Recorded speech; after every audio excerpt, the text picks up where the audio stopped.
qajeeluu daba yaaddan dabarratti siyaasni keessan barraa'ee kitaaban dabaalama siyaasni hiyyeessaa hoo akkamiin madaalama kenna hooyoon bitamee beekamee kitaabni hiyyeessaa keessan xayyaaran feetanii biyya alaatti geessaa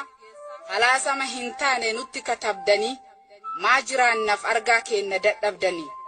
morka keessanii fi ni jiraanna nullee aangoo qabaattanii fi caaltan eenullee dhiiga kennan dhufee aangoon isin baantan onneenu madeesse nadhiin isin nyaattan jawariif dhuftanii gorora liqimsaa qeerroon qoosaan beeku jiraasin dhidhimsa halaasamni keessan qeerroo bakkan bu'u ida'amuu keessaniif namni nurraan du'u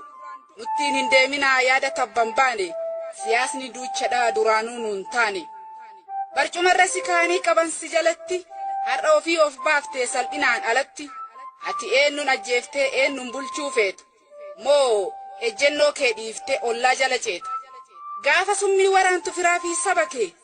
qeerroon baree jira shiraa fi daba kee ida'amuun kan kee kan nutti faarsitu gaafa biyyeef warqii walitti baqsitu dhuma isaa laaluuf sitti dhiifne malee ida'amuun kan kee yoom tasaa nuuf gale warra nu arrabsuuf haala mijeessitee cittoo mara fuutee barkumee geessitee maangaa jechaa nu arrabsan iyyaa gaafa diinni kolfee boo'e abbaan biyya